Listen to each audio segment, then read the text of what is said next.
হামজা বিরক্ত, হামজা কিন্তু প্রথম থেকেই বিরক্ত হচ্ছিল রেফারির আচরণে। আপনারা খেয়াল করেছেন কিনা? শুধু ওই একটা আচরণ বললে হবে না। প্রথম থেকে আমাদের সব প্লেয়াররা, আপনারা বলেন, দর্শকরা বলেন, যারা আপনারা আছেন, রেফারিদের কিছু সিদ্ধান্ত এটা আসলে মেনে নেওয়ার মতো না। যেটা ফাইমের যেই লাস্ট বলটা, সেটা কিন্তু কর্নার হয়নি, রেফারি দিয়েছে কর্নার। সেটা কিন্তু ওর পায়ে, মানে ওর লাস্ট টোকাটা কিন্তু ফাইমের, রেফারি দিয়েছে কর্নার, কিন্তু সেটা তো হয়েছে পেনাল্টি। যদি আমার কর্নারই হয়ে থাকে তাহলে বল তো আমার পায়ে, কর্নার যদি হয়ে থাকে বল তো আমার পায়ে। তো সেই বলটা তুমি দিলা কর্নার, আর আমাকে ফেলে দিল, সেটা দিলা না তুমি পেনাল্টি। তো এইগুলো আচরণে আসলে ক্ষুব্ধ ছিল।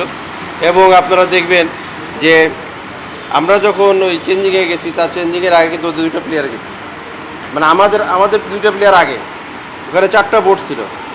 তো আমরা 4টা বোর্ড নিয়ে যখন গেছি, আমরা যখন দিয়েছি, তখন ওই 4টা বোর্ডের আগে দেখা যাচ্ছে যে সে ওদের প্লেয়ারকে নামিয়ে দিচ্ছে। তো হামজা বলতে ওদেরকে নামিয়ে দিচ্ছ, প্লাস হলো ওদের প্লেয়ার স্ট্রেচারে করে, হামজা রাগ করেছে, ওদের প্লেয়ারকে স্ট্রেচারে করে নামিয়ে যাওয়ার পর্যন্ত রেফারি হুইসেল বাজায়নি। ওই প্লেয়ার যখন ইন করছে, বের করে নিয়ে যাওয়ার পরে ইন করছে, তখন কন্টিনিউ করছে খেলা।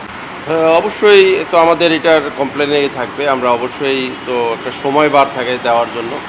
তো আপনারা জানেন যে যতটুকু বলার ততটুকু আমরা ম্যাচ কমিশনারকে গতকালকে জানিয়েছি। ম্যাচ কমিশনার বলেছে যে আমি আমার রিপোর্টে রাখছি তোমাদের এগুলা, এখন দেখা যাক কী হয়।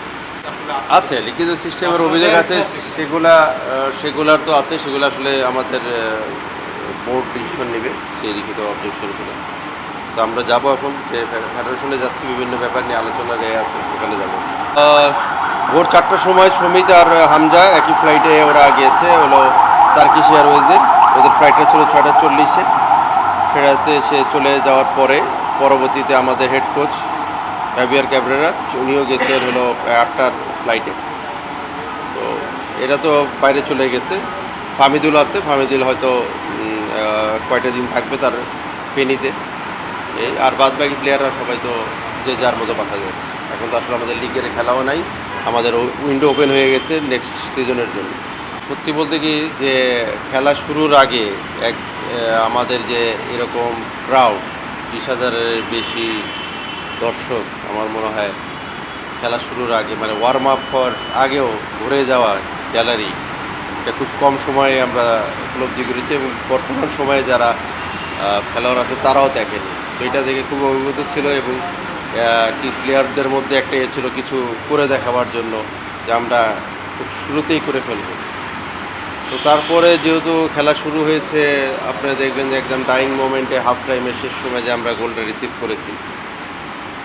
তো সর্বোপরি বলবো যে খেলা শুরুর আগে যে প্ল্যানিং বা যেটা স্টার্টিং ছিল, এটা বা আমার ব্যক্তিগত অপিনিয়ন, আমাদের এগ্রেসিভনেসটা ছিল অন্যরকম।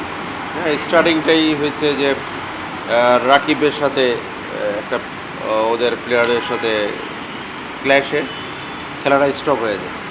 এগুলো আসলে আমি মনে করি যে এই জিনিসগুলো আমাদের জন্য খারাপ হয়েছে স্টার্টিংটা। তারপরও আমি বলবো যে যেহেতু ম্যাচটা খেলেছি, পরবর্তীতে 2 গোলের পরে যখন আমাদের টিমের খেলা, যে মিসগুলো আমরা করেছি এবং আমাদের যে অপরচুনিটিগুলো এসেছিলো আমরা কাজে লাগাতে পারিনি, সেখান থেকে আসলে শিক্ষা নিয়ে এখন আগামীর ম্যাচে চিন্তা করা, এছাড়া আর বলার কিছু নাই।